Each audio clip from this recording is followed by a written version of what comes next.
Good evening. Good evening. This is the Real Sports Fan Podcast, back for another episode. It is Monday, June the 28th, last Monday in June. We're blessed to be here with our 20th episode of the season, and got a very special guest. I've been looking forward to this interview since we first talked, and been excited all day about this. And I've got none other with me than Coach Jake Coleman. Coach, how you doing? Hey, living the dream, baby. Yeah, that's it. That's it. It's good to have you. I appreciate you giving me a little bit of your time to pick your brain a little bit and show you a little bit of love and get into a few things. Appreciate it. Yes, sir. Yes, sir. Most definitely. For anybody that's watching for the first time here at the Real Sports Fan Podcast, what we try to do is basically show love, give flowers while the person can still smell them. And Coach Coleman is one of those guys that has accomplished a lot. I was telling him even before we went live that he's still a young guy and he's accomplished so much as a player and as a coach. So we really want to get into a lot of his awesome journey and all that he's accomplished and all that he's still accomplishing right now. So it's going to be a lot of fun. I hope you guys tune in, share this. We'll post it on YouTube tomorrow, and we'll go from there. But again, Coach, I really appreciate you being on here. First and foremost, tell the people who might not know just, maybe where you're, born and raised, and just a little bit about yourself before we get started. I'm a local boy. I'm a Eastern Shore native. I was born right there in Cambridge, and, I was blessed to be born in Coleman. And, that's my last name, obviously. And I grew up in a sports family.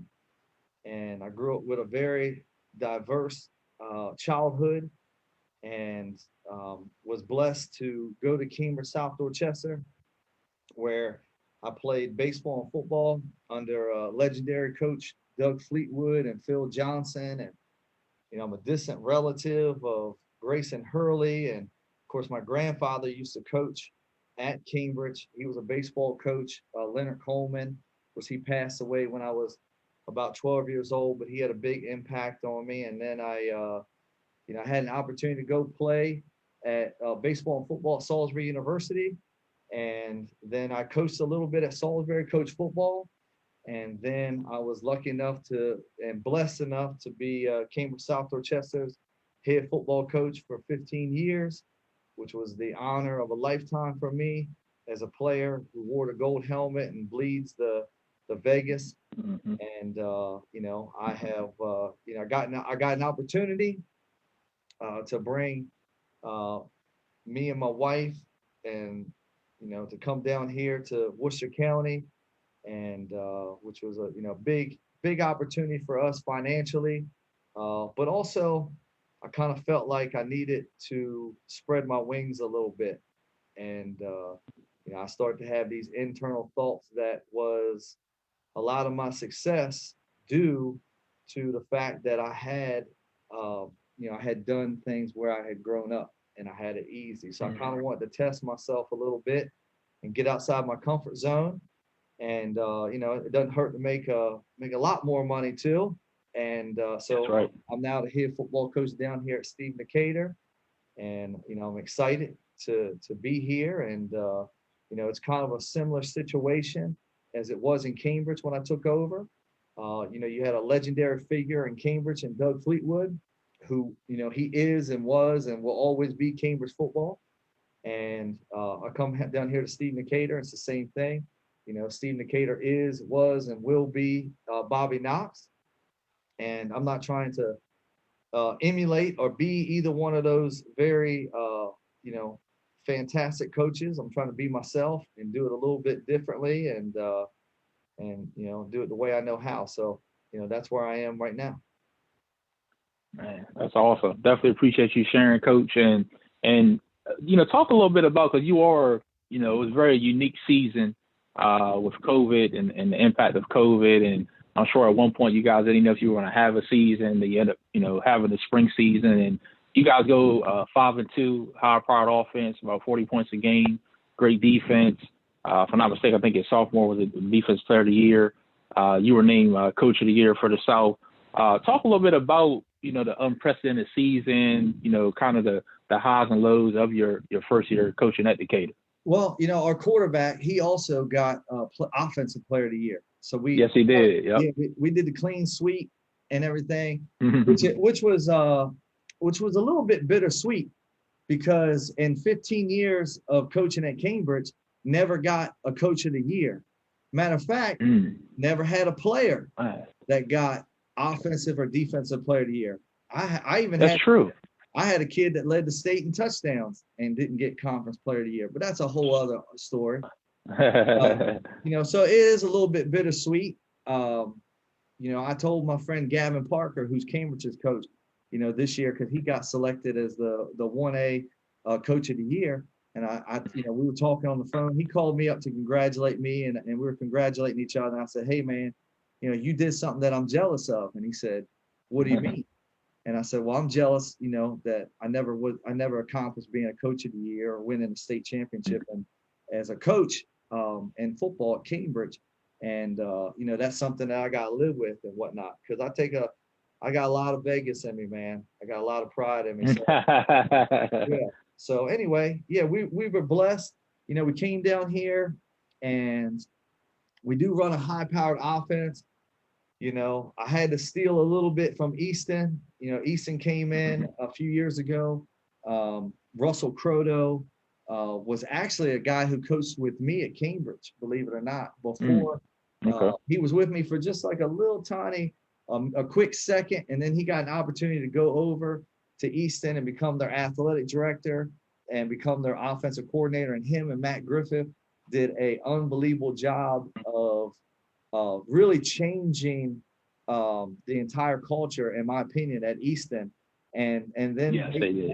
They went no huddle. They were throwing the ball around. Now, I did throw the ball around a little bit back when I first started. I had Taylor Henry and Jeremiah Howe, and I had some of these guys. But as far as going no huddle and then running inside, outside zone and being committed and married to it, I hadn't done that. And it's something that I wanted to go to. It's what I believe that that it puts the kids in best position to succeed. Whenever I play a high-powered team, that's spreading it out and they're running inside, outside zone, as a defensive coordinator, those are the teams I hate to play the most. And so when I had the opportunity to come down here and I had the opportunity to kind of steal Russell away, I had to take advantage of it. And so, we brought a no huddle air raid, system down here. And, we were lucky to come out of the gates. I think a lot of people didn't expect us to come out of the gates that quick. And I think maybe we benefited, we benefited a little bit from people not knowing what we were going to do. And so, I'm sure that they'll have their different ways that they're going to try to defend us and mix us up. And we got to be ready for it. And, but it was exciting. So now, we're running an exciting brand of football. When Stephen Decatur's on your team's schedule, trust me, you're going to want to see us play. And hopefully we inspire, some other coaches in the conference to get outside of their comfort zones and start throwing the ball more and really start going up tempo and so on and so forth. Because again, there's so many, there's receivers at every school. And if you don't throw the football, you never get to see them play. Good point. Yeah. Good point. And there's a lot of kids that can throw the football, but throwing in the football is one of those skills that if you don't do it in practice and you don't do 7-on-7s and you don't do quarterback training and you don't throw the ball a lot, it's like in the game, kids get nervous doing it. But if you throw the ball a bunch, all of a sudden, now the defenders get nervous. And so we're trying to lead from the front. We're trying to develop a different culture down here. When I got here to Stephen Decatur, Lance, quite frankly, it had kind of started to be a reputation of kids leaving Decatur to go other places. And I'm trying to change that culture where people want to come play at Decatur and the kids here don't want to leave. So, we're doing an exciting style, and we're doing it on purpose. we want your parents and your fans to wonder why you don't do it. We want your Right.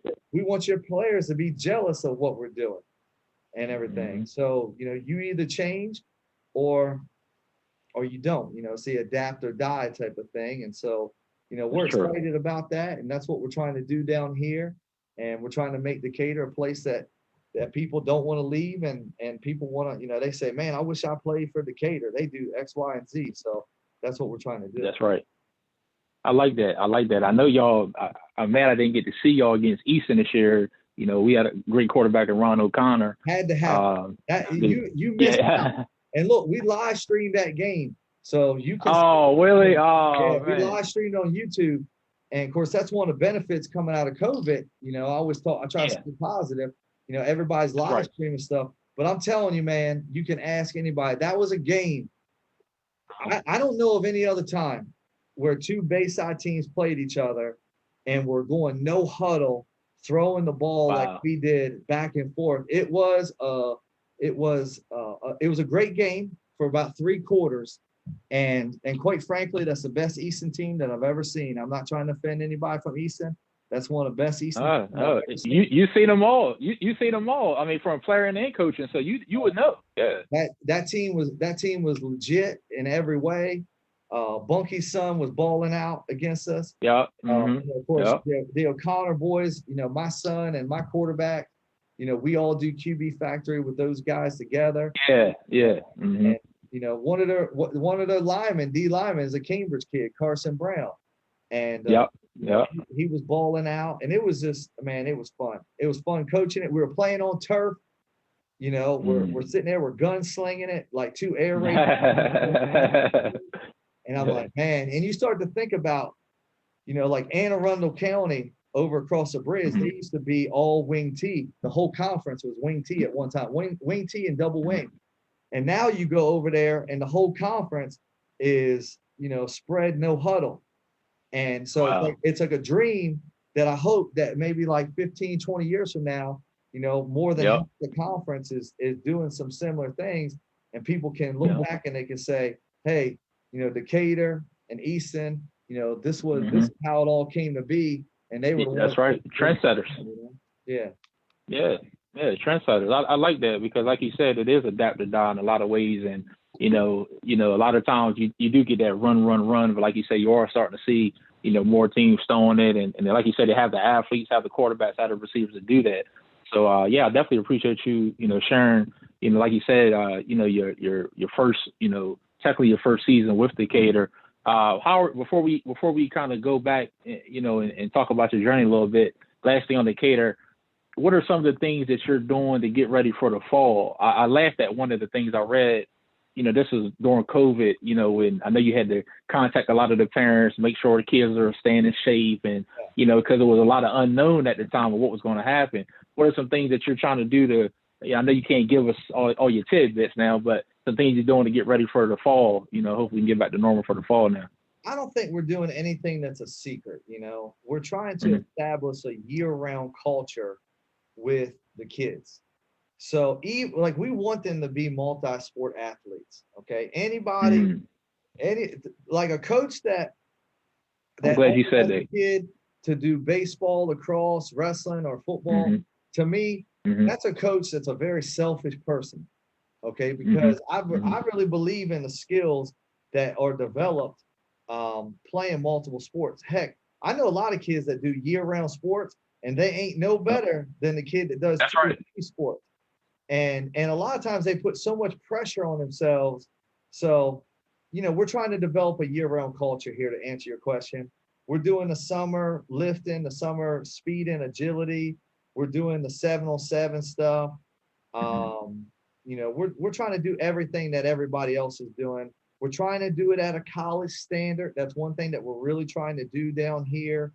And in some ways we're succeeding. In other ways we gotta make some alter make some changes and whatnot. But that's what we're doing. Just trying to develop a year-round approach. That's awesome. I appreciate you sharing that. So we definitely gonna get back to coaching, but I do want to go back a little bit and kind of start about talk about yourself. I mean, you were a heck of a player. And it's funny you talked about multiple sport athlete, and that's what you were, football and baseball. So talk a little bit about, growing up in Cambridge, and let me know how kind of the sports background started, whether it was football first, baseball first, and kind of your love for both. Well, I fortunately I grew up in a neighborhood on Willis Street, the corner of Willis Street and Park Lane. I grew up on 447 Willis, right there by J.Ed. Mm-hmm. And I grew up in a neighborhood that had just a ton of athletes. Okay. I mean, we all played nonstop. We were going to go play at Bishop Wolford's basketball court, or we were going to go play in the field across the street and play wiffle ball, tennis, baseball. We were going to play, tackle football, whatever. And that's just like we never spent any time in the house. I mean, we play a little bit of video games, but really we were all about playing together and playing outside. So I was extremely blessed to grow up, right where I grew up. And then, there was all these baseball games at night. The American Legion would have games. And my grandfather was, he was a baseball coach, very, very well respected. And, so it's just one of the things. Initially, my first love, I guess, was definitely baseball. It's something I was very good at right out of the gates. I was big, but then I had a lot of skills. I could throw hard. I could hit for power, could hit for average. I could do all these things. I played shortstop, pitcher, things of that nature. And so that's initially what I was known for. And then, but I always played football, always played basketball. But Bishop, Richie, those guys would never pick me until last. So I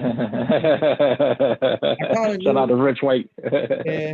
Yeah, that's why I was telling you pre-show I had to pick on guys like Jawar, even though I was 4 years older than him, because I was getting picked on, and whatnot. But I loved it. I loved playing basketball. I loved playing tackle football. I tell you a crazy story. All right. Yeah, go ahead. I played football with Jay-Z. Now I know this sounds crazy.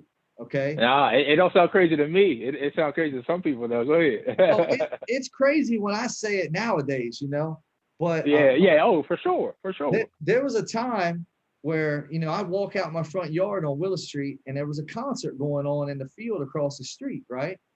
And I don't know. I mean, there were dog fights across the street. There was everything across the street. It was like a concert and everything, and everybody's excited, and and people are like, "Oh, that's that's Jay-Z," and I'm like, I don't really know, but I looked up, I'm looking at the guy on stage, and I know who the guy is because I've seen him around the neighborhood, and and you won't believe this, but he would, and a bunch of older guys back then, they took interest in us, so they would be like all-time quarterback for these games, 8, 9, 10-year-olds. And Jay-Z used to call me John Riggins because I would get that. They give me I'd run kids over, and that's cool. And then everyone's like, yeah, he's gonna blow up. He's got he's got this song "Summertime," I think, and then all of a sudden he's on TV, and then I never seen him again. And that's crazy. Until I coached Emory Jones, until I coached his son Kobe, and then all of a sudden, like I kind of reconnected a little bit with some of those guys, but. Yeah, that's a crazy story. And when I tell people about that, heck, I'll even tell people from Cambridge, and they don't believe me. So, hey, you got to hear it first on the Real Sports Fan Podcast. Hey, Jake, breaking news on here. I love it. John Riggins. Yeah, that's a cool story. Yeah, John Riggins. I love it. So, like you said, so that love first was baseball, and then, like you said, obviously, football was there as well. Yeah, I mean, how did you become? Yeah, I was gonna say, go ahead. I don't know if it was necessarily the first love. Okay, you get exposed to all-stars. Look, I'm out there. True. I'm out there at 11, 12 years old, and I'm hitting home runs like. That's what I'm saying. You was dominating, man. Like I hit 27 home runs when I was 12 years old, and I know people that are listening are rolling their eyes. Trust me, I'm rolling my eyes saying it as an adult. I got it. But when you're hitting home runs and the paper's calling you the big Yeah. dog and all this type of stuff. Yeah, like I Yeah. don't think I had a choice. Baseball kind of had to be my first love, but Yeah. personality wise, my grandfather, even though he was a baseball coach, he got me out of school one day and he said, "Look, I want you to try football." And I'm like, "What?" I'm like, "I'm gonna go pro in baseball." Like, Mm. he's like, "No," he's like, there's things that you can learn playing football that baseball can't teach Mm. you. And I'm like, okay, like I don't really understand that. So he Mm. he he got me out of school one day and he took me to the high school and he Mm.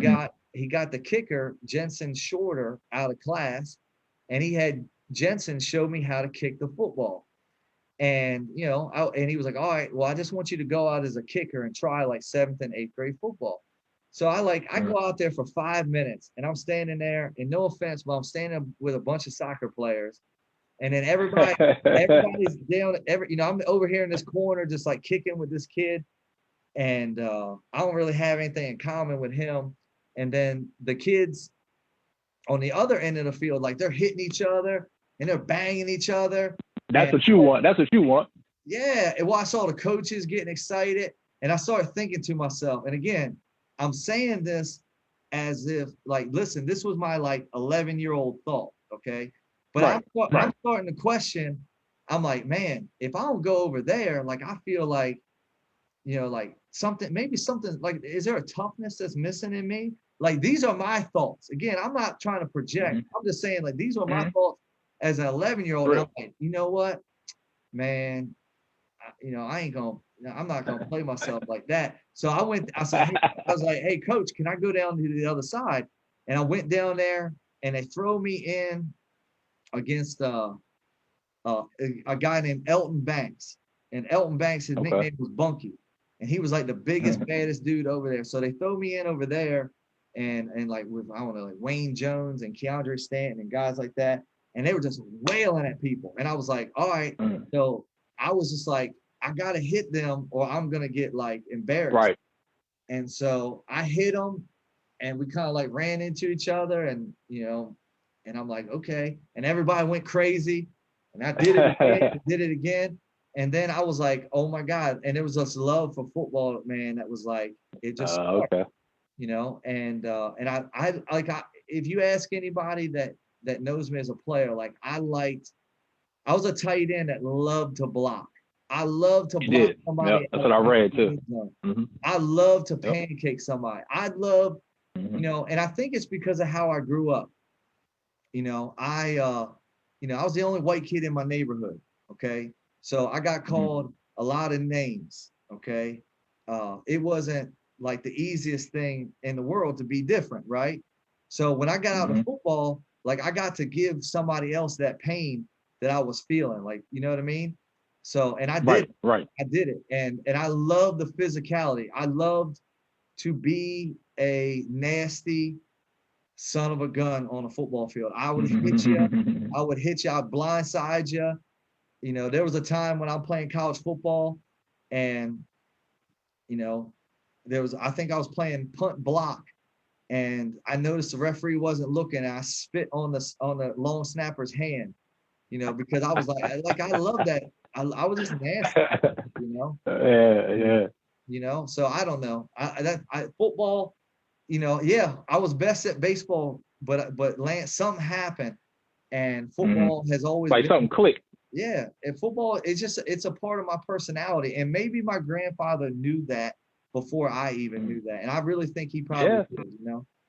So Yeah, he probably did. Yeah. No, that's a cool story. I'm glad you shared that. And it's some, you guys look at Rich comments when we get done too. He got some comments in here he as gonna well. lie. But He gonna lie. He did not dunk on me at Stephen Hill. He gonna lie. Man, that's so funny. Going to your point back to about the multi-sport athletes. One of my old coaches, who Coach Mike Butler, he was actually saying the same thing, that in his opinion, multi-sport athletes are easier to teach and coach. For that reason. So he was kind of saying the same thing. And it's funny because I know even when I was a kid, we used to always hear a lot of times stick with one sport. I'm glad to hear now more kids are playing multiple sports. We even had Robert Thomas on here last year for track and field, and he was even talking about how track and field has helped, whether it's football players or, other athletes as well, so, to your point. So I appreciate you sharing that for sure.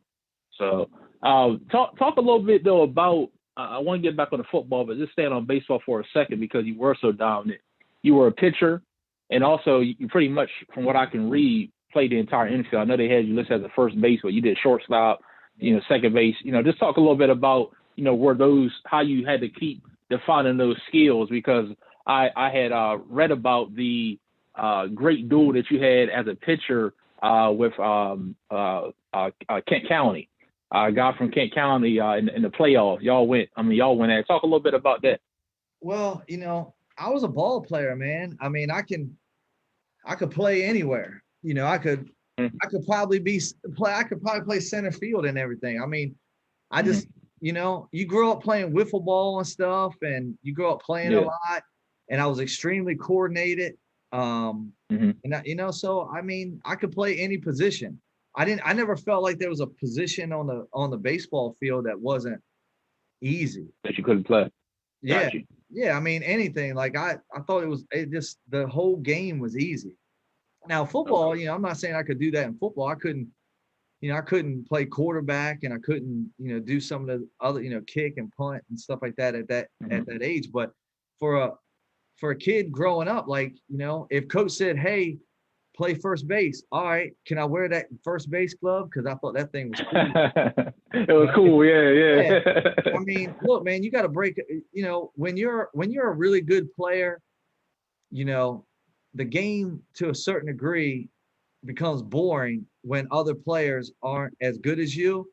And so when coaches give you the opportunity to play multiple positions, I think that kind of kept me like, engaged. Oh, okay. Yeah, engaged. Yeah. Okay. Yeah. So I mean, Okay. that's kind of how it was. So yeah, and look, I think it's all about attitude too. If you feel like you can only play a certain position, well, you're probably right. But me, I always felt like I could play any position. So I was excited, when I got moved around and do different things and whatnot. It didn't matter to me. Whatever. I just wanted to win. So, and if winning came, I had to make a sacrifice. Well, that's okay. Yeah. That makes sense. Do you remember going to high school? Do you remember the duel you had with Mike Spry? Yeah, man. In the playoffs. Yeah, man. Mike Spry. Mike was the other great player, in the Bayside Conference, and he was phenomenal. He was phenomenal. So he was a great player, and we had some duels. And a lot of people know, but Kent County didn't have a Legion baseball team. So Mike Spry and all them guys, they came and they played American Legion with us, and Wow. Yeah, because nobody else wanted them, and so me and Mike became good friends, and it's just, again, when great players are around other great players, everybody wins, I think. So that I was blessed to have a rival like Mike coming up the same time I did. Yeah, that's awesome. Yeah, that's definitely. I was reading a lot about, like you said, whether it was that matchup or just your dominance in baseball. Period. Like you said, going back even to little league, senior league, up to high school. Before I do move to football, I do want to touch on.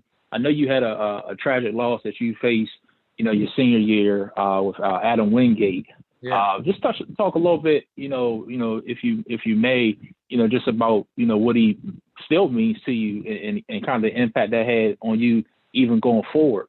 Well, I look back on the situation with Adam, and I wish that me and Adam were closer, friends, but we were always competing to be the number one pitcher, from probably 11-year-olds, and then as 12 years olds. And, we go I think both him and me, every time we go to play All-Stars together, we're like, all right, who gets Easton? Because I wanted Easton. And, or who gets North Carolina, South Carolina, Del Mar, whoever it was. And, but at the same time though, like when he pitched, I played short. And when I pitched, Okay. he played short. But, because we were competing against each other, you know, our friendship wasn't developed like it could have been and should have been. Okay. You know? I got And you. and I respected him immensely. I think that if he tragically, you know, he to me he was a better pitcher than I was. And that's from standing behind him as his shortstop, Mhm. you know. Mhm. Now he probably would have said the same thing about me. And I think that, you know, if he doesn't pass away, you know, we probably win a state championship, Mhm. but Yeah. it's really it's really a story about, like, you know, just being life is so fragile, okay? Yeah. Sure. Yeah. And you know, when you're driving and you're in a car, and just, you know it can be taken away so quickly. And so, Yeah. Adam passing away was like that. Like my grandfather had passed away when I was 12, and that was hard. And then my coach, Phil Johnson, he was killed in a tragic boating accident when I was in 10th grade going into 11th. So, I did know death. I did know what that was like. But then Mhm. losing, it was like, you're 1A, 1B, losing him, man, it was tough, man. And our team, we were inspired to try to win for him. We used to hang a baseball tie that Mr. Erickson gave to us at his funeral. Yeah. And but we weren't able to win it, and we actually lost to Kent County and Mike Spry. And it was tough because we really wanted to win for Adam, and we weren't able to Mhm. accomplish that. So yeah, it was tough, man. When you're a high school kid and another high school kid that you grow up with passes away, Yeah. it teaches you a lot about life, Mhm. and how fragile it was. And then I think one of the pieces that was devastating to me is I didn't know how much his dad, Vic, was struggling. And Mhm. Vic would come to our baseball games, and we would say hi to Vic, and it just wasn't enough, Yeah. and Adam's dad, after he passed away, um, he passed away shortly thereafter, to Mhm. alcoholism. Mhm. And that was just like another piece of that tragedy. And again, just teaches you how fragile it is, teaches you how when people pass away, you got to check on, the people around them Yup. constantly. That's Yeah, true. you really don't know what's going on in other people's lives. And it's just a Yup. lot, man. It's a lot to think about. It happened during my senior year of high school, so everything's Yeah. kind of moving fast. But yeah, Adam Wingett was a phenomenal player. He was gone too soon. He was a great player. It was a pleasure, playing with him. And I wish that I was a better friend to him. I wish that I could have made some type of difference with his dad after Adam had passed away. I wish that we had won a state championship in his honor, but all those things I couldn't change. I appreciate you sharing that, Coach. And one of the reasons I brought that up is because, and you might not say, but just even researching and looking at a lot of stuff, your coach talked about your leadership during that time. Your coach talked about how rallied the team, and, how you talked when you needed to talk or showed them what to do on the field. And like you said, thanks for sharing about the tie and the bell, about that illustration as well, about what you did. So, sometimes, like you said, we look back at life on things that shape us, even into life as a man, as a father, as a husband, as a coach. And, those are one of those leadership things that stood out to me when I was researching about your coach saying, the impact that you helped, get your team through that tough situation. So thanks for sharing that, Coach. I definitely appreciate that. As far as football goes, you've seen a lot of football. You've seen a lot of great teams and whatnot. What would you say is the biggest difference between your '95 championship team and '96? I know 90, Coach Fleetwood was saying 94 would have kicked their asses and both. 94, that 94 team would have beat the hell out of both of us. So that's one thing I'll say that 95 and 96 have in common is neither one of us could have beat 94. That's real.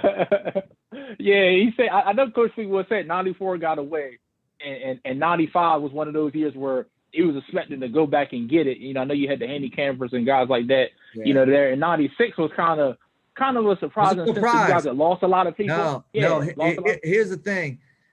Yeah, 94 was the real dogs. Probably 93 and 94. Heck, all them teams. Yeah. 94 they were the truth. Okay, they beat Dunbar. Dunbar referee screwed us, and then always do. We had a chance to tie it up with a touchdown extra point and missed the extra point. And so, hey, that team's gone in history. But let me tell you, ain't nobody playing on that 95 or 96 team going to tell you that we would beat that 94 team. And if they do, they're lying. Because that team, everybody on the defense ran in the fours. So even their D tackles were running like 300 pounds, running like 4.8s and stuff. Then those inside linebackers were Freddie T and Big Ty and all them. Like, trust me, we weren't going to run between the tackles on them. Like, just tell me how we're going to beat them. They had speed everywhere. Antoine Lake's a rotational player. He played NFL. He's a rotational player on that team. Haney Camper was a rotational player on that team. And as a junior, what I mean? Junior. And listen, Haney Camper is the best athlete that I ever saw. You know what I mean? And the best leader too. So, you were talking about leading a minute ago. Haney's somebody that I watched. I watched Ty Murray as well.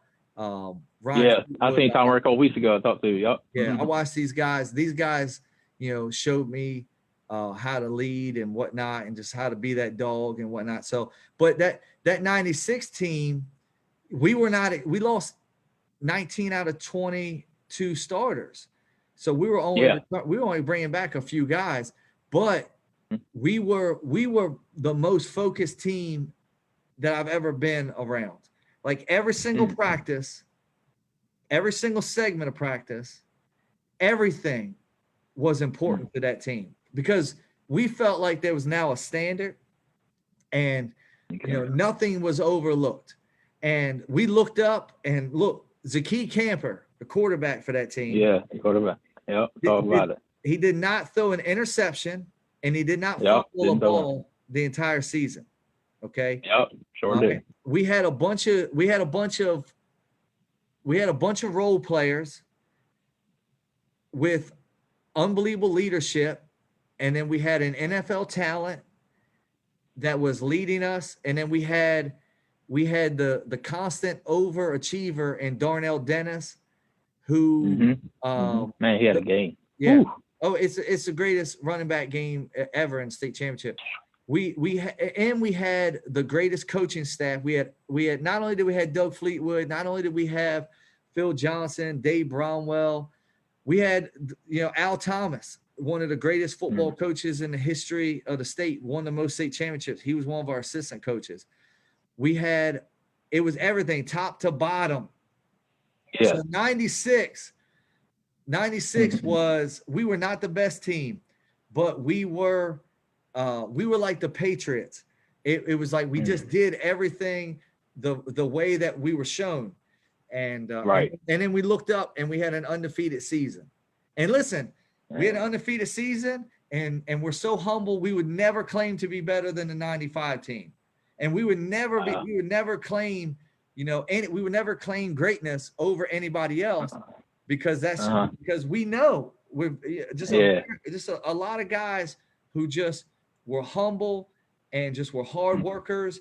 And we knew that we weren't the greatest team in school history, but you know what? We did something that nobody else has done. Wow. Wow. Hey, we heard it here first. Heard it here first. Coach Coleman. I mean, like you said, you've been around and seen it. So, like you said, the fact that even though y'all was undefeated, still, that other team, saying they better, and you named a lot of the people, and that's a lot more that you Oh, it's a didn't, lot and more. that was a stacked team. Yeah, it's Yeah. a stacked team. Yeah. We will have time. It's a stack. It's a Yeah. stacked But you team. know So, what? no, thanks for that. As later on in life, that 96 team, Uh, that made me a better coach. Because when you see it, okay. when you see a bunch of like average football players Uh-huh. that achieve something great, then you're like, Hmm. okay, if we do everything right, we're going to give ourselves a chance versus everybody. And we did. Hmm. We beat Bruce Greens. He was a stud running back at Kent County also Yeah. at that time. Yep. We beat Bruce in the state championship. We beat him, and that, it's just one of them things, man. They were probably more talented, but we were just better coached. It's better, coach. Man, thanks for sharing. And one more thing, and you talked a little bit about this. You're right as far as your blocking. I read about, you could have had a lot more catches, but you love to block and all that. No, But you had a big talk of I call every ball that was what, thrown to me. that's what I said. You caught every ball that was stolen. Now I want you to talk about the catch that you made against Stephen Decatur No. to tie it up. And I know they tied up and then 13-13, and then y'all went off the 23-yard field goal. We'll talk about that play. Lance, you are really surprising me with your Talk about that. research. Talk about that. Well, yeah. Look, Lance, I was a dude, man. I was a Yeah. dude. I was a big game player. There was no game too big. And, I'm one of them guys. Look, I'm not a very good basketball player. But if I go to the YMCA and you roll up in there, Lance, with your four buddies, and you're like, hey, we got next. And my team may not be as good as yours. Okay. You're getting You ready want to play them? You're exactly who I want to be. Like Yep. you come in there, you think, oh, we're gonna run the gym, and I'm like, and you're better, but I want to play in those moments, and then I want to have the ball. Like I'm not a very good 3-point shooter, but with the game on the line, I want the ball. I want the ball, and I want to take the shot. So so in football, when that big moment was happening, that I don't know, I just wanted it. I wanted it, and I don't know. Good things happen when you want it. I tell people all the time, like, if you don't believe in yourself, nobody else will. And I just wanted to seize those moments, man. And that's just coming from that's just a poor kid trying to make it and knowing that you only get so many chances, and so you're gonna shoot the shot when you get them. That's right, man. That's awesome. I appreciate you sharing that. Like you said, I mean, all state, football and baseball. Did you know you were going to go to SU for baseball? Was that decision? Talk about that decision and what you were thinking on that? I'll throw my mom under the bus a little bit. So I got a scholarship, a partial scholarship to go to East Carolina to be what they call a PO, a pitcher only. And okay. And I just come off a senior season where I batted 560, 8 home runs, 35 RBIs. And I'm sitting there thinking to myself, man, like, am I cutting myself short? And I had that thought in my mindset. So I talked to my parents about it. And of course, Coach Fleetwood had gone over to Salisbury, and he was recruiting me. And, I really think that Coach Fleetwood and my mom, looking back on it, maybe they tag team me a little bit and sort of, but yeah, I went to Salisbury. I went to Salisbury initially. My mom was like, look, it's cheaper to go to Salisbury than even with your scholarship to East Carolina. And, you're going to have to pay and blah, blah, blah. And I'm like, shoot. I'm like, okay. So, and Coach Fleetwood told me you're going to get a chance to hit. And if you want to play football, you can do that too.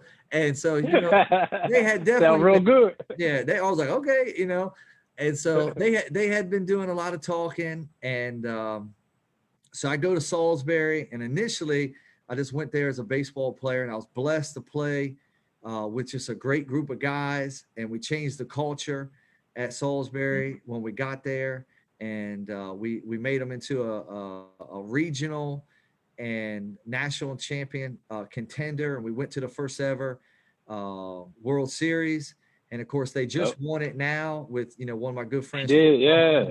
And it took them 20 Yeah. years. And look, I sent Troy a text after they won the region and they got the bid, and everybody's congratulating. I said, look, congratulations, but we don't want to just come take part. Yeah. We want the whole thing. Yep. Yeah, I was like, so don't come home if you don't bring it home. And of course, he got he's like, you son of a gun. But yeah, man. So I was blessed to do that. But then I had an arm injury in college, and I just honestly I just couldn't compete with those guys anymore. And I could have DH'd and I could have been hanging on, my last year, my senior year, but I don't know. I was in a low point in my life. And Lance, I'm going to share something with you. It's kind of deep, but I think that people need to hear it. I was, I got injured. I wasn't playing baseball, obviously. A girl that I was dating at the time broke up with me and broke my heart. And I was sitting there and I told my mom, like, hey, I'm not going back for my senior year. And, my mom was very disappointed, and, I started to wonder, I started to have these crazy thoughts, Lance. I started wondering, like all my self-worth was wrapped up in being this baseball player. And I'm sitting there one day and I'm contemplating, I feel like I disappointed everybody. I didn't make it to the major leagues. I didn't do X, Y, and Z. I just felt like a disappointment. I felt like a failure, and I'm sitting there and I'm honest to God, like I'm wondering, what would life be like if I wasn't here? Like I'm having these crazy thoughts, and I'm driving, and then all of a sudden Coach Fleetwood pulls up next to me and waves to me. And I was like, wow. I was like, that's weird. Wow. And all of a sudden, then my brain flipped to, you got to play football. Like you got to go play football. And then I started thinking to myself, you have to play football. And I really believe in like guardian angels, and I believe that these people that have impacted you in your life and now your family, I believe they will stay around you. And I believe that my grandfather was talking to me, and he felt like, hey, you need this. I know that you're down. I know that you're low. I know, but you need, so, Coach Fleetwood pulled into a gas station, and I was like, oh my God, like this is now or never. So I pulled in behind him, and I walked up to his car, and he's like, hey, what's going on? Everything all right? And I said, Coach, I know you've been wanting me to play football. Can I still come out? And he was like, you want to play? And I'm like, yeah. And he don't know it, but he saved my life right then. And he was like, all right, sounds good. And he was like, so, I went out, and honest to God's truth, I played every single day like I knew the end was coming. I knew that my college career was coming to an end. I savored every moment of practice. I was so happy to be on the football team. It was the joy of my life.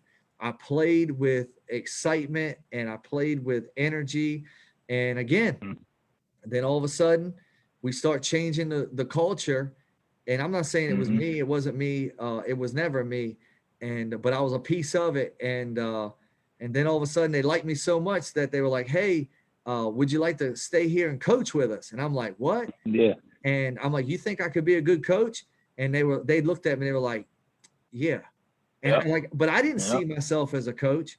Heck, I didn't know what I was going to do, So I stayed on for a couple years, and that's where I began my coaching career, and that's where I began my football coaching career. So yeah, man. So look, I was low too. So, and what I'm trying to say is, look, if you're out there and you're dumb enough to listen to me on this podcast, no matter how bad it is in your life, no matter what happens, like you just gotta you gotta stay with it, and something great is going to be around the corner, and it will be. And so, I talk about that. I'm a health teacher now, and I share my experiences with my students, and I've revealed to them probably things about myself that probably make them say, I think that dude's crazy. And you know what? I may be a little bit crazy, be honest with you. But yeah, man, so you just gotta hang in there. No matter how tough it is, Yeah, you just gotta hang in yeah. there, and good things will happen and stuff. And look at me, I'm just a dumbass kid from Village Street, like, and I just keep plugging along, and good things keep happening. And I appreciate you being so transparent, because you're right. It is people out there that need to hear that mental health is real. So sharing that, and like you said, they seeing how far you've come. From that, what probably 20, 21-year old at the time. And now look at you now. So definitely a blessing. And you're right. God gets our attention in many ways. So you never know who might need to hear that. So I definitely appreciate you sharing that, Coach. Look, Lance, if someday we'll have lunch and you'll meet my Yeah, wife, and yeah. I look back on it, man, I laugh. The girl that broke up with me, compared to what the woman I married. That's right. Like I won that one. one. Like, who was I down for? Yeah, I won that one. I won that one. Who was I down for? I hope you're watching. I won that one. And so, oh man. And look, I got a blessed life, man. I got 3 great kids. We just bought a house. Yeah, we just bought a house down here at the beach. I'm living good. I'm finally starting to make a little bit of money, so I'm not living paycheck to paycheck no more. And things are really going well for me. My dad just passed away in January, so I say things are going well with me. But I want you to know, like, I've been dealing with that depression, Yeah. and it has been. I got 39 years with the best dad ever. I tell you that, like, but there's a lot of pain in saying that, because knowing that he ain't here no more. Yeah. So now, now I'm focused on being the best, dad that I can be, and try to honor him. And that's awesome. And so you're doing great. Yeah. So look, I'm dealing with tough things now. Even though my life's going great, man, I wish my dad was here. God, I wish my dad was here. I can cry just thinking about him and whatnot, and how much he's meant to me over my life, and the fact that I can't just pick up my daggone phone and call him. Yeah. And then I see people out here not living right, arguing with their family. Yeah. I see people out here not taking care of themselves, and it pisses me off, because I'm like sitting there thinking, I'm like, my dad ain't here, and you're over here worried about this dumb stuff. Right. Yeah. So I think, I got a little less patience for dummies nowadays, and drama. And so I'm trying I'm separating myself from the drama queens and people like that. Positive energy. Yeah. You need positive energy around you. That's right. I ain't got time. I ain't got that much time on this planet. I know you think I'm young. I'm 39, but I'm trying to coach and live like I ain't gonna make it to 40. You know what I mean? And God's blessing me every single day, and I'm trying to make the most of it. That's awesome. Like you said, live every day to the fullest, and take it one day at a time. Like you said, that's all we can do. So I definitely appreciate you sharing that, Coach. You talked about, getting involved in coaching, and you talked about a little bit about what Coach Fleetwood meant to you and about how he helped save you, and also talked about starting at SU. The decision to coach Cambridge.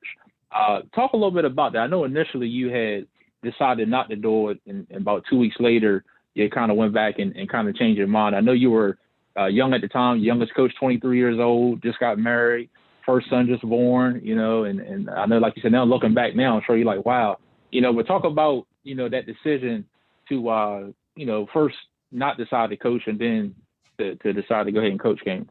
Well, I did it because at the time it was not the right thing to do. Okay. I was 23 years old. Okay. I was no good. Okay. The 30-year-old Jake Coleman would walk the dog on the 23-year-old as a coach. Okay. The 39-year-old would walk the dog on the 30-year-old. Okay. I Right. wasn't I Experience. Yeah. wasn't ready. I was not ready to be a head coach.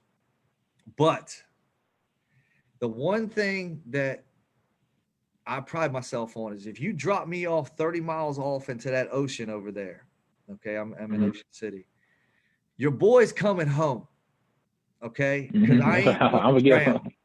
I'm not going to drown. I'm going to do whatever it takes, okay? find So, a way.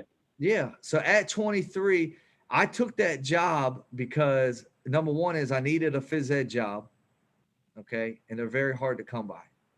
All right, that was my major. And then they not only were offering me the phys ed job, but they offered to put my wife and get her a job in first grade. And she, at the time, she was teaching at Pinehurst in Salisbury.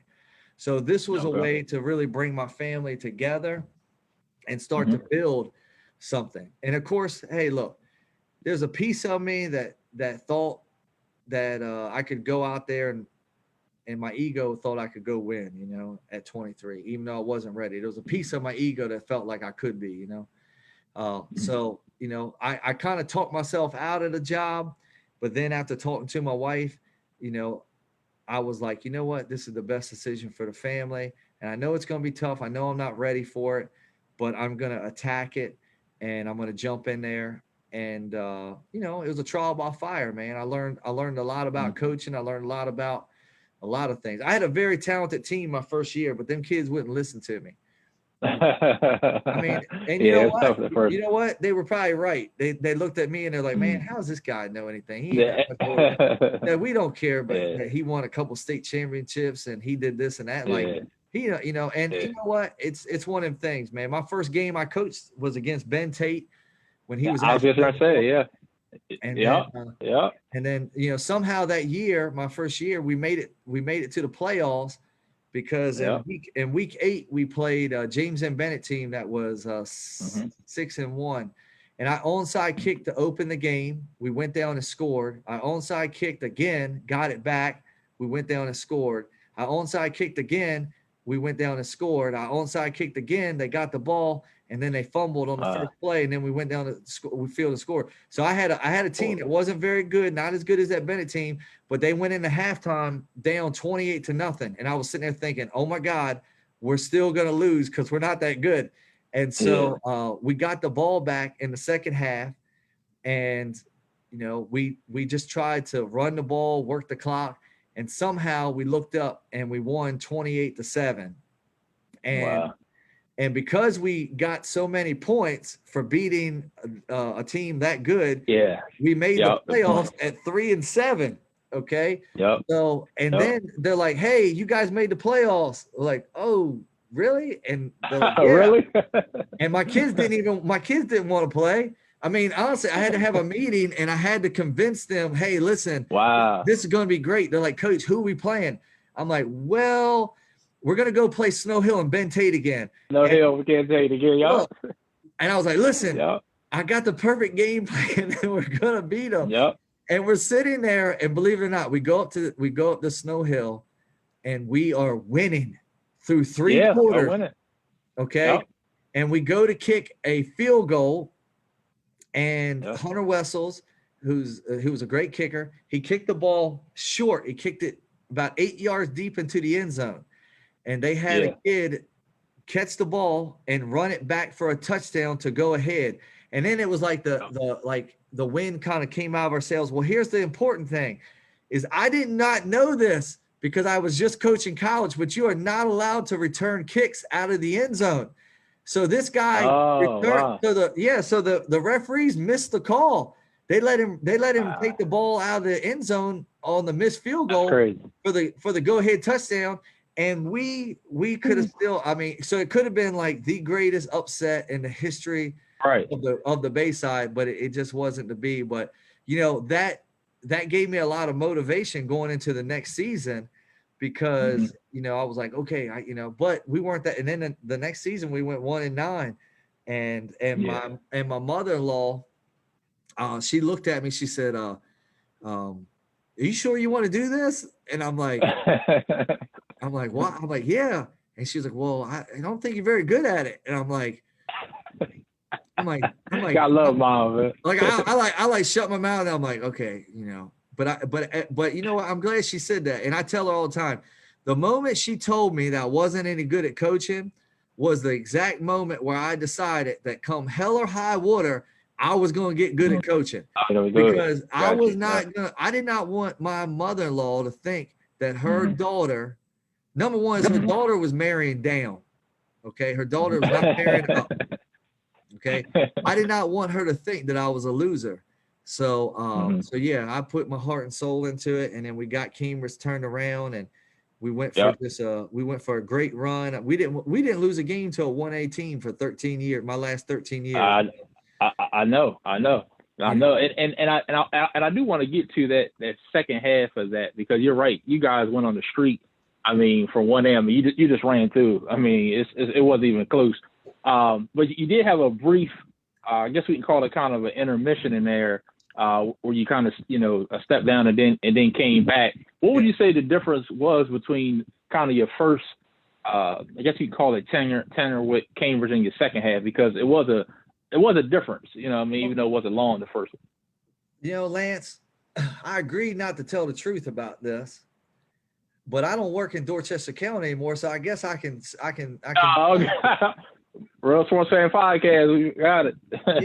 Yeah. Well, there was a principal that got hired at Cambridge. His name was Ben Hush, and he came in, and he decided he didn't like me right off the bat, and he was not willing to get to know me. Quite honestly, he only saw the color of my skin and assumed that I was a racist. And he started, and it's hard. It's very hard for somebody like me who has grown up the way that I've grown up. Right. I can say, yeah. Farthest from the truth. And I consider myself, like, I love everybody. And, I got black relatives. Some of my best friends are African-American. I grew up in a predominantly black neighborhood. I ain't never been called racist. Heck, I've been called everything, What the? Yeah. I've been called all them bad words that you ain't supposed to say. And so this guy was a piece of crap, but he was my principal. And I tried to deal with it as much as I could. And I tried to shield it from my coaches. I tried to shield it from my players, but it was stressful. And it was causing a lot of stress in my life. And, it was a lot of manipulation that was going on. He fired one of my coaches out of nowhere. And, I stood up for that coach, and I'm like, listen, what happened? And he was like, well, it's a personnel matter. And I'm like, so you're not going to tell me what happened? You're just going to say, he can't coach with you. I'm getting rid of him. It's a personnel matter. Well, it wasn't a personnel matter. The guy didn't do anything wrong. He was just trying to run me away. Okay. Yeah. And I hung on as long as I could. But, if you know me well enough, like, I can only turn the cheek so long. Okay. I was born a fighter. I've always been a fighter. I ain't never been bullied. Period. I refuse to be bullied. I refuse to live with that. Okay. So I tried to play ball as long as I could play ball until I couldn't play ball no more. Yeah. And, so I stepped down, and there's a piece of me that thinks it's one of my biggest regrets, because that was a great team that I stepped down from coaching, and it hurt. It hurt, but I just couldn't take it no more. I could not take it anymore. The guy was, in my opinion, a piece of crap. He was a manipulator. He was trying to run me out because of my color of my skin. And I was like, you know what? F it. And so I stepped down and I went away and I went and actually helped at High underneath of Dave Nettles for that year. Oh, okay. I try to keep it real quiet. Yeah. And the superintendent there, Henry Wagner, he fought for me. And other people did too. Dave Bromwell, Dwayne App, a lot of people fought for me behind the scenes because they knew, Yeah. if you're gonna call Right. if you're gonna call Yeah. if you're gonna call somebody racist, like you better find Not somebody a you. little bit better. Right. Exactly. But Exactly. it's like at the same time though, man, I got too much pride in myself to argue like that type of stuff. I'm not gonna sit there. I'm not gonna count. I'm not gonna count for you. How many relatives I got. I'm not gonna sit there and bring my friends into it. I'm not gonna do it. Like Coach Yeah. Wood. Coach Wood called me up. He was my college football coach, and he wanted to get involved. And I'm like, Coach, I don't want you to get involved. Like, I don't want to go work for this guy. This guy's a racist. Yeah. Yeah. Like straight up, he's a racist, and I don't want to be there. I don't want to work for this dude. I don't want to make this guy look good. I'm out here busting my chops for this guy, and he's treating me like dirt. Right. So I stepped away, but again, you know, Henry Wagner, he was like, he came like all of a sudden I'm driving home one day, and I get a phone call, and the powers that be, they probably don't want me to name them. They called me. They said, "Look, we want you back. What happened to you was wrong." And I'm like, okay. And they're like, "We're getting rid of that sucker because he ain't done nothing but cause trouble the whole time he was been here. Okay, all right. So we're gonna bring you back, but you can't say nothing, and the media is gonna ask you, and you can't say nothing." Okay. Yeah, you got to. Yeah, yeah. But it is what it is, man. I don't work there no more, and hey, God rest his soul, he's not here anymore, and I feel bad for that. I don't mean to speak bad, but the time that our lives crossed paths was not a good experience with the man, and I didn't feel like I was treated fairly at all, and so that's the truth, man. I appreciate it. Real Sports Fan Podcast here with Coach Jay Coleman, head coach Stephen Decatur, former coach Cambridge South Dorchester. It's been a great time so far. We still got a little ways to go. We get ready to get into the dominance, and that's what it was. You talked briefly about it, Coach, the 1-8 dominance that you exhibited at Cambridge, especially from 2011 to 2016. But can you talk about the dominance? But can you also talk about, as I call it, the third time's the charm when it comes to Perryville? Because you guys had got there, and faced that same team two times in a row and had lost. But the third time, if I'm not mistaken, I think you got them on your home turf. And I read about you had to tell me about the fire truck. Sounding the fire truck every time they score, because they were doing that, to y'all, when y'all went. But talk a little bit about that, if you don't mind, that dominance. Look, in the playoffs, home field advantage is extremely important. All right, so you got to set your schedule up. Okay, like the Bayside gives you a schedule, but there's certain teams that have open dates. Cambridge is one of those teams that has open dates. So you got to look. You got to look for on your schedule, and you got to find who can I get the most points from. Okay, and what's the team that's going to win the most games that I can beat, and then I'm going to get the most points from. Because at the end of the year, it's going to be up to us and Perryville. Whoever solved that problem better is going to be the one who gets the home game. Okay, so we went out and we scheduled a team called Delaney that year, and Delaney was a 4A school from Baltimore County that I knew won they were about a 500 team, and I knew from talking to some friends up there that against teams that were really well coached, that they were they just teams they were better than, but if they were more well coached, that they couldn't beat. So I called them up and I got them on the schedule. And the first year we beat them 76-0. It's the largest deficit any 1A team has ever beaten a 4A team by. Okay, that's what we did. Okay, and the reason why I mentioned that, Lance, is because that got us the #1 seed. And when you play against the Cecil County teams, when you go up to play them in the playoffs, you're going to use Cecil County referees. Okay. So listen, when you go to Baltimore City, they're going to use Baltimore City referees. Okay. And the game is officiated different ways. I'm not saying that they cheat. I'm just saying it's officiated differently. Okay.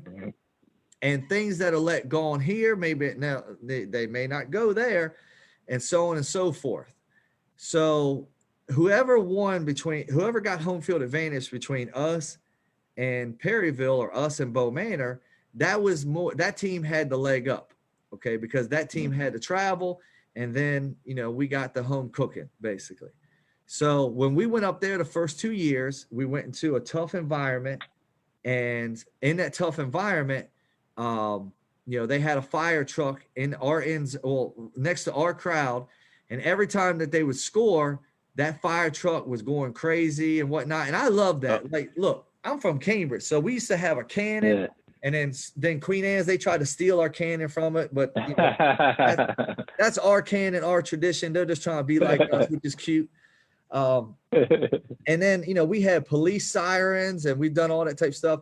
So because they did that, when we got them to come to us, I made sure to have that fire truck, and I made sure to put it on their sideline. And then we went out and we beat the crap out of them. We beat them 35-0, whatever it was. And we finally got over that hump and won the region championship. And it was amazing. So, it's one of them things like, it's just like when two good teams keep seeing each other deep in the playoffs, and we just kept coming, we kept knocking, we kept chopping, and eventually that tree came down. And the head coach for that team, his name was CJ Johnson. He was not a very nice person. He liked to taunt people, talk trash, and so when we beat them and beat the crap out of them, 42-0. He didn't shake hands, which I love. Like, I love it. I love it. When you hate me so much that you can't even shake my hand, right? Like, you understand, I'd rather you not shake hands than shake hands with you. So he didn't shake hands, and then their team went into our locker room and they destroyed our locker room, which was the girls' locker room. Oh, wow. They destroyed everything. They beat up. Oh, that's crazy. Yeah, it was a wild thing. It was a great experience, and those rivalries were fun. But CJ Johnson, his last game he ever coached, guess who beat him? You. I got his scalp. I got his scalp on my wall. So we got him last. So he got us a few times, but we got him last. But they were great rivalries, and I look forward to those things. Yeah, definitely. And just like you said, you guys got that one. And like you said, I mean, from 42-4 during the regular season against 1A, during that 10-year stretch, just dominance. What would you say? Was it X's and O's? Was it work ethic? Was it the off-season program? What kind of made it all come together where it was just year after year after year after year? Well, we figured out who we were. Our coaches figured out who we were. Our offense, we figured out what we wanted to do. We started running our system, and our defense had our system. And then another thing is the Grays, the Wally Gray and his sons, they started to incorporate what we were doing into the youth football. So okay. And and that's one of the secrets to success, by the way. like a little feeder program. Yeah. So if an opposing coach been listening that long, I just dropped that gold nugget. So yeah, so it was all those factors, but we figured out who we were. And listen, it ain't just me. I had great players, okay, but I had great coaches. Eric Ote, Brian Harris. Now I'm gonna get in trouble because I'm gonna miss somebody. Derek Coleman, Gavin Parker, Dan DeBronze. I know I'm gonna miss a bunch of guys, but we just had Bubba Simmons, who was at Kent County, came over to coach with us. John Coleman, just a bunch of guys. Troy Townsend. We were blessed, man. We were blessed. We had great coaches, and we all kind of grew together. We took our lumps together, and that'll happen. I look at some of these young football coaches, and if they can keep their staffs together, okay, and they can keep learning together, hey, they're gonna have success. They'll figure it out. Yeah, man, that's awesome. That's awesome. And like you said, you kind of hinted to this earlier when we first started, but the decision to step down, as successful you was, really, like you said, just for another challenge. Basically just something new and another challenge. Like you said, being uncomfortable, which is a good thing. You talked about a lot of times, we want to stay where it's comfortable, being where it's uncomfortable and having that new challenge. Talk a little bit about that. I felt like I had accomplished all that I could. Every year, Fort Hill, Dunbar, who can recruit the whole city, Douglas, who can recruit the whole city. These guys, look, they're 2A, 3A schools. They come down to 1A because they're a bunch of low lives, and they just try to win a state championship. They stack up a state championship. Yeah, that's all it is. I mean, it's like, it's like they consistently are cheating. Okay, And so you're sitting there, and every year you're grinding, and I was just like, you know what? I was like, I need another challenge. I just need something else. And then, my wife and me, I have heart to heart with her, and I said, look, baby, I said, what do you want? Like, what do you really want? And she was like, what do you mean? I was like, what do you really want? Where do you want to see? Where do you want to see yourself? And she's from New York, so she moved down here to come to the beach. And she says, I would really love to have a house at the beach, and I'd love to work at the beach and everything. And I was like, So I started thinking about it and whatnot, and and then all of a sudden, Dwayne App, he got a job. He was the assistant superintendent in Dorchester County. He got a job in Worcester County. Of course, I coached both of his sons, and they were coming to the end of the line with Coach Knox. He was looking to retire, and so him and our superintendent Lou Taylor, it started with a lunch. They had lunch with me and said, "Hey, listen, what do you think?" And I was like, "Well, how does Coach Knox feel?" And they said, "Coach Knox is in support of it. He wants you here." And so I was like, okay. So then I talked to Coach Knox on my own, and I was like, okay. I was like, well, and they said, listen, just take the rest of the season to think about it. So I was like, all right. So I thought about it. Them things happen. Look, they happen everywhere. You know what I mean? And every walk of life, you're gonna have a conversation where somebody, if you're doing well, somebody from a rival company or whatever is gonna talk to you. So they talked to me, and so our season ended.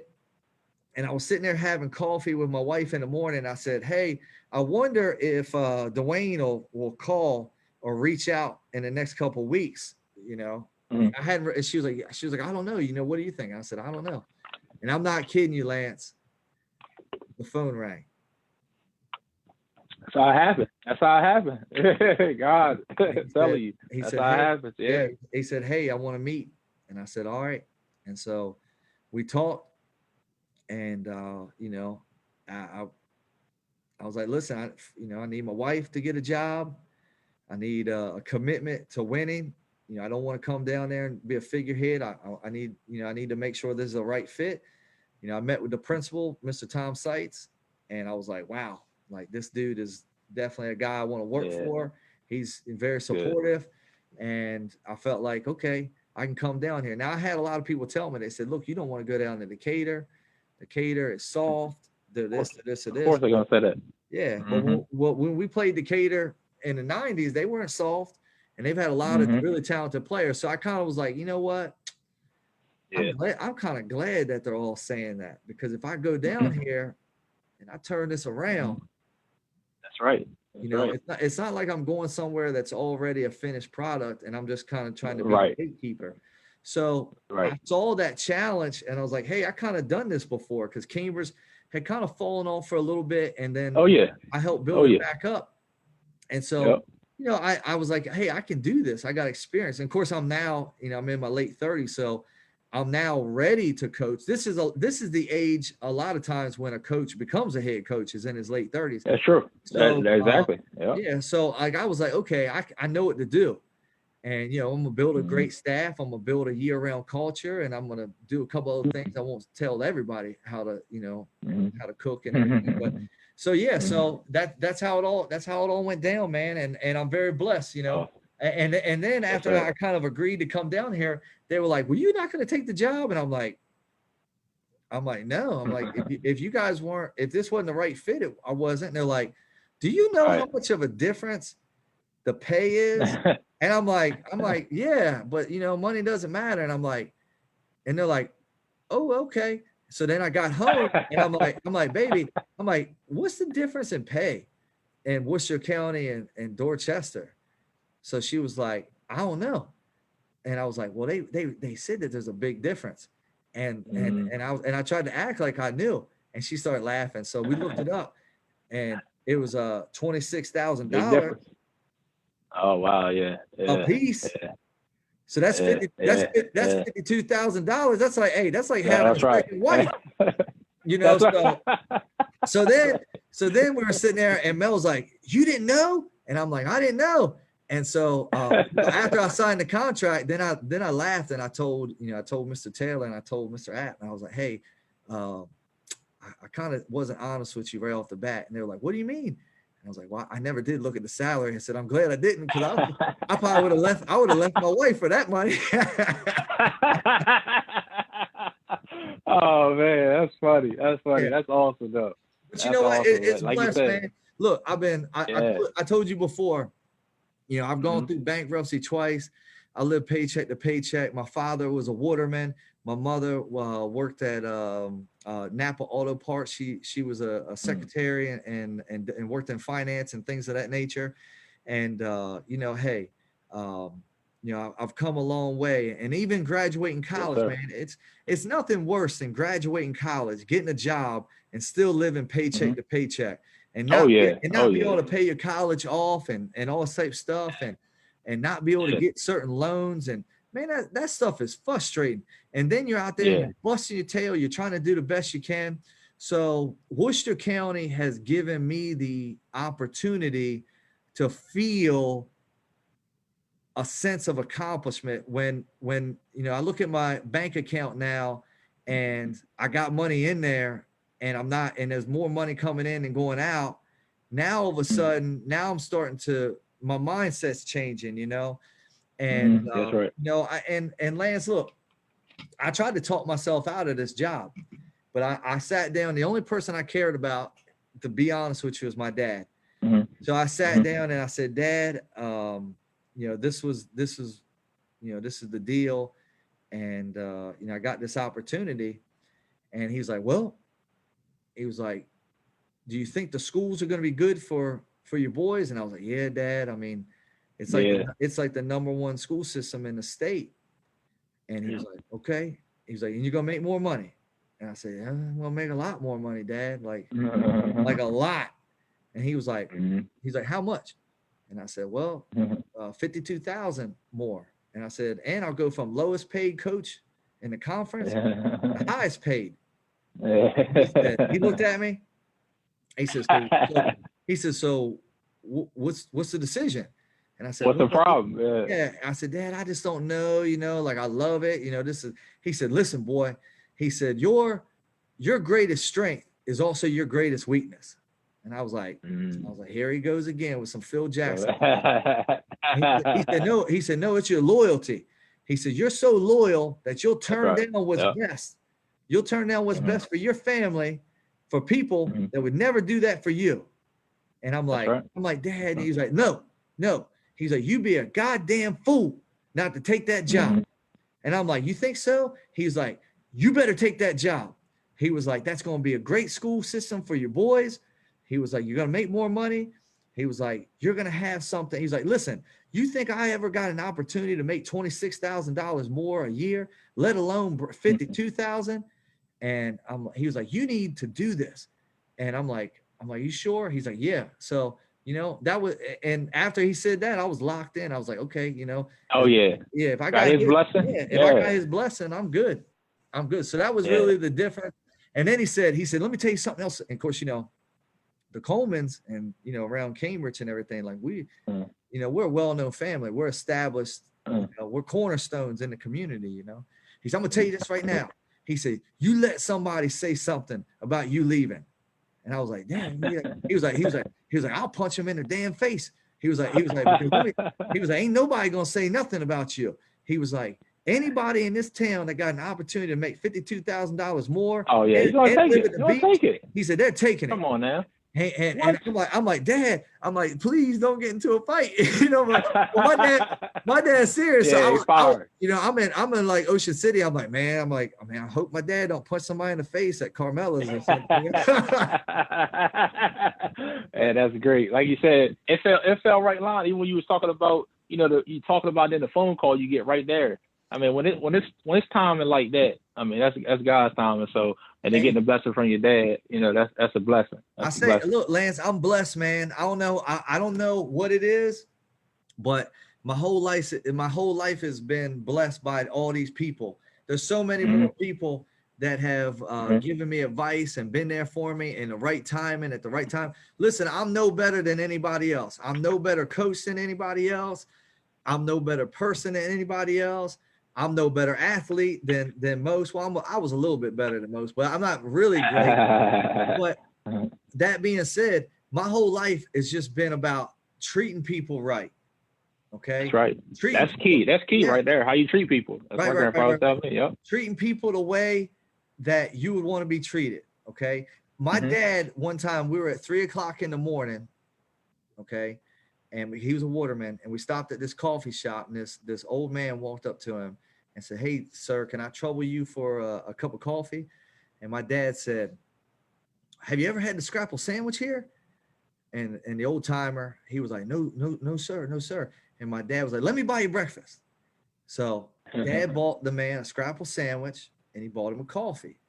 And so we get into the car, and I asked my father, I said, "Dad," I'm like, "Do you know that guy?" He's like, "Jake," he's like, "I know everybody in this town. I ain't never seen that man in my life."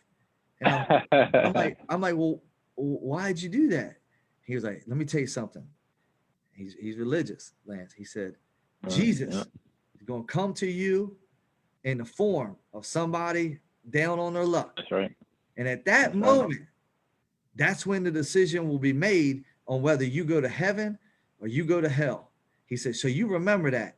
And see, that story that stuck with me ever since that day. So look, man, I've had a lot of bad interactions with people. I'm not perfect, okay? But my heart. Your heart right. Your heart's right. Yeah. That's right. Straight up. That's right. You know, and listen, you can check with anybody, okay, that knows me. Okay. My heart, like I love Cambridge. Groove, baby. Berlin ain't never taken Cambridge out of my blood. Okay. Yeah. All right. I love people. It don't matter if you're black, it don't matter if you're white, it don't matter if you're poor, it don't matter if you're rich. Okay. I'm gonna try to coach you. I'm gonna try to be there for you because look, rich people have problems. They have depression. Yeah. They have things. Yep. You know, everybody has problems. So what I'm trying to do is, and that's why I'm saying is every single day. I don't know how long I got on this planet. So I'm trying my very, very best to be the best husband, father, dad, person I can be.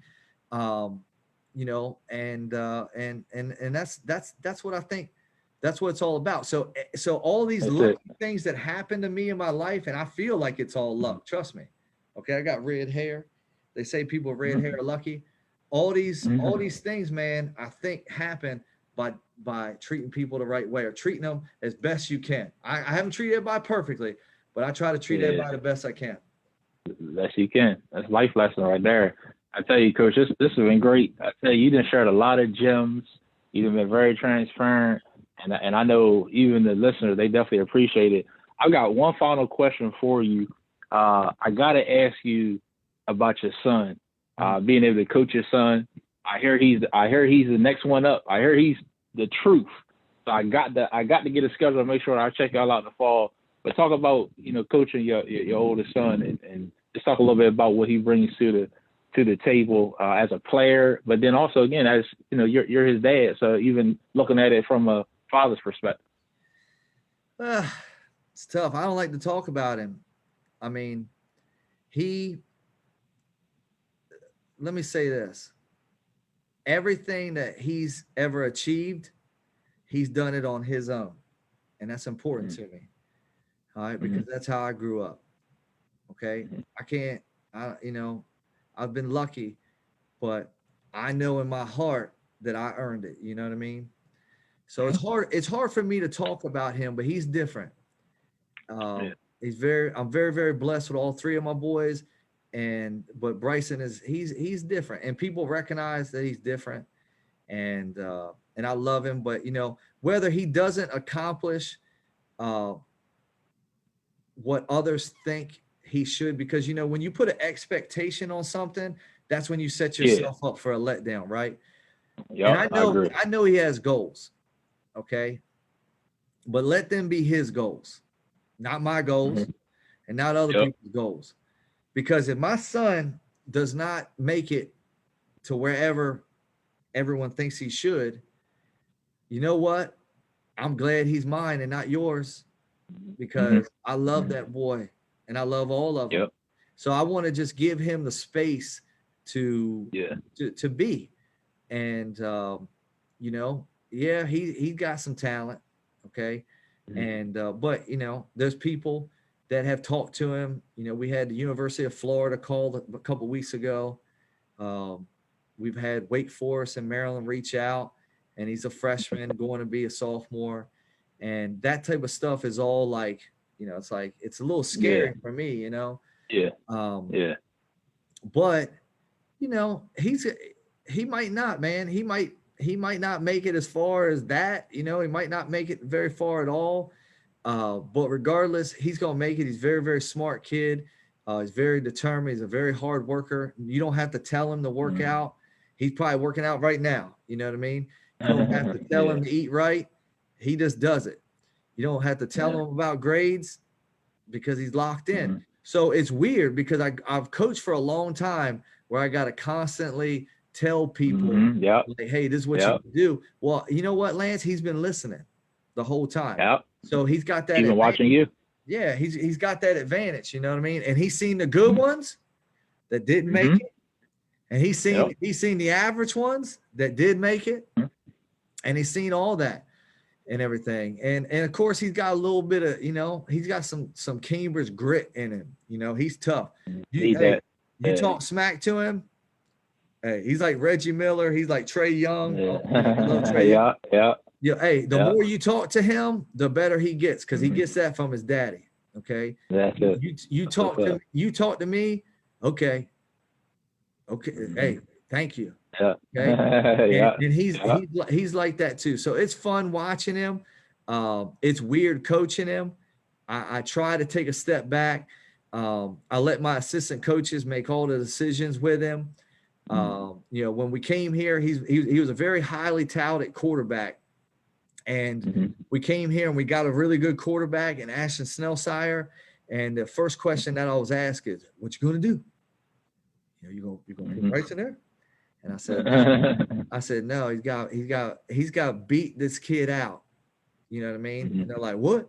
And I'm like, he's got to beat him out. And he's got to beat him out so bad that it's evident to everybody else, And and to Ashton's credit, it's raised his game. You know what I mean? Ashton's been balling out. And Bryson hasn't been able to beat him out. And Bryson has gone and he's played receiver. Well, see, this is those blessings that I'm talking about by living right. I'm not trying to use my coaching to manipulate a situation, to give my son an opportunity he don't deserve. I ain't trying to do that. So he goes out there to wide receiver, and now all of a sudden, Florida's calling. Wake Yeah. Forest is calling. And I got people telling me, how, he can do this and this and this, and he'll have options, blah, blah, blah, blah, blah. And so now I'm going to him like, all right, well, he can put 2 years of film together at wide receiver, and that'll help him towards his recruitment. And then, if he's the best quarterback, then he might play quarterback and but he's going to have to earn whatever he gets. This season coming back, he's got to earn his spot again. And I make it tough on him, as tough as I can, but it's hard. He's got that it factor, you know what I mean? Yeah. I'm blessed. Yeah. I'm blessed to have. I love him to death. But I truly mean this. And to the dads out there, man, my dad and Troy Brohan's one of my friends, and me and Troy talk about this. His dad, Wiggy Brohan, and my dad had this one thing in common. When they go to games, they don't make the game about them. They would stand in the outfield. They would just be supportive. They would try to help their sons on a one-on-one fashion. And, after I got done a game, I get in the car. My dad didn't talk about the game. He would say anything but. And then eventually a day or two would go by, and I would try to talk to him, and he'd be like, hey, I think this is all you got to do, and I'm like, okay.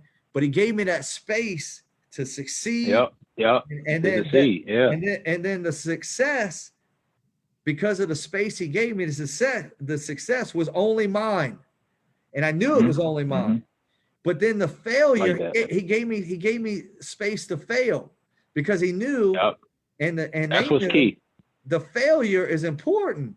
See, if you put your son on every travel yada yada team, and you only stack up the situation so they always win, you're doing them a disservice. You got to put them against the best competition. You got to challenge them. You got to put them in situations to fail. And I think this has been one of the keys with Bryson, is because I've always tried to put him in tough positions. I'd even, when he was 8, 9, 10 years old, I'd have him out to be, at summer lifting, and I'd have him running against guys. And if he didn't win the race, I was making him do extra and stuff. And so I'm constantly trying to challenge him in those ways, but at the same time, though, make sure that he wants to do this. And so, so Lance, I'm just blessed. I'm in a business where my son, he loves what I do. He wants to do it. And, but if he doesn't play tomorrow, it's fine with me. I truly 100% mean this. The most important thing is that someday he has a relationship with me. I pray that I had with my dad, and my dad had with his dad.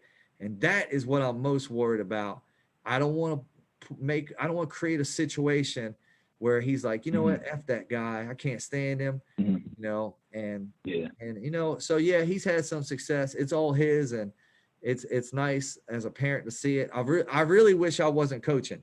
It's different for you now. Yeah, it's different. I could have sent him to good counsel. They were recruiting him hard when he was a 7th and 8th grader. And, but he came to me, he was like, Dad, look, I know, I'm fighting for you. I know I could go to good counsel. I know it's a great situation, but I want to go to Decatur. I don't want to leave my brothers, and I want to help you turn the program around. And I'm like, look, you ain't got to do it for me. I said, they're hiring me. They didn't hire me because of you. You don't have to. I said, it is what it is. If you go to a private school, it is what it is. They'll have to accept it. And he's like, no, this is what I want to do. And so I was like, all right. I said, if something changes though, you let me know, because, it's what's best. What's best is what's best, And so, he's pretty content.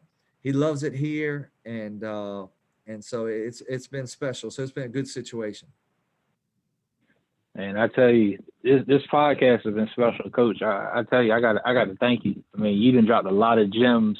I know we get done. You had to check some of the comments out. A lot of gems for people, a lot of transparency, a lot of life moments. On top of all the awesome stuff you shared just about sports and about your journey. So again, I want to personally thank you. This is something that you didn't have to do. I want to shout out and thank Rich White for making this happen as well. And him, thinking and not Robert to send you, the information for the podcast, and thank you for watching and becoming a fan. And this has been a great interview. Hey, great interview. You're doing a great job. I appreciate you. You're creating a new avenue. You're doing it from love and when Rich told me about your podcast, and first of all, you may be the most prepared interviewer that I've ever come across. And I mean that. Like, thank you. Some of the stuff that you know about me is kind of scary. Like I know a lot more I didn't share. I'm a little nervous. I'm like this guy. I'm like, he might like be a CIA agent or something. Like, yeah, you're kind of scaring me a little bit. Honestly, I'm more than if you like hacking my computer and Appreciate stuff. But no, seriously, thank you. For giving me this opportunity, for giving me this platform.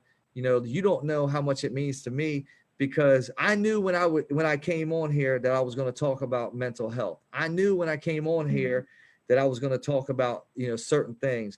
I knew that I was going to talk about, people that I have lost and depression. And I knew I was going to talk about these things because, see, those are the things that we all need to talk about a little bit more. So people understand that when they're going through it, that they feel like they're the only ones that have ever gone through it. And they feel they feel like, oh, my girlfriend broke up with me. I lost my job, this or this or this. My boss doesn't like me, and really all that stuff is just part of the journey, but that's not going to define you. And you're going to be fine. And you just got to keep plugging along. And sometimes you got to smile, even though you're crying inside. And other times you got to cry and just knowing, just be a good person, man, and treat people the right way. Black, white, rich, poor, don't matter. Do what is best for your family at the end of the day. Also, take care of yourself. One thing you don't know about me, Lance, you didn't mention, is I was 350 pounds 4 years ago. How many people, Lance, how many people have you interviewed that have lost over 100 pounds? Hey, congratulations on the weight loss. Yeah. I didn't have that one. Hey, congrats on the weight loss. Yeah, well, see, you don't know everything, I guess, but no, but seriously, like those types of things, man, it's all part of the journey. It's all part of the journey. But it is. But be the best dad you can. Be the best dad you can. Be the best husband you can. You know what I mean? Be the best person that you can. Be the best teacher that you can. I tell people all the time, man, you got this one life, that's it. That's it. One. That's it. That's it. So how do you want to be remembered? I'll leave you with this last thing. My grandfather died when I was 12 years old. And, how did I know I wanted to be a coach someday? Well, this is the moment. He died during his viewing. I sat in a chair and I cried my eyes out, just like you would expect somebody who lost their grandfather and loved one. And I sat there and there was a line around the block, and an hour went by and 2 hours went by and 3 hours went by. And I just couldn't believe all the people that this man had impacted. And I sat there at the end of the day and I said, you know what? I said, coaching and teaching, that's a respectable profession. And hey, I'm not smart enough to go invent something. I'm not smart enough to do different things. But if I can be a good person, if I can help people as a teacher, as a coach, then maybe someday some people will say some good things when I'm not there. But hell, even if they say bad things, I won't know about it. So I guess that's okay. But yeah, that's the moment I knew I wanted to be a coach, man. Yeah. Man, that's a great way to end it. That's a great, it's just like the preacher at church when you wrap up like that. I can't come behind that. Well, you ended that. So hey, that's a good one. But I just want to say, Coach, again, I appreciate you. Like I said, I'll make sure I tag you when I post it on YouTube. Everybody for listening, for watching, sharing it, watch parties, all that good stuff. Real Sports Fan Podcast. Unless Coach got anything else, we out of here. Hey, go Hawks. Hey, go Pride, go Vikings, go Hawks. Hey, Coach. Hey, and everybody out there in Easton, I appreciate all the support over the years.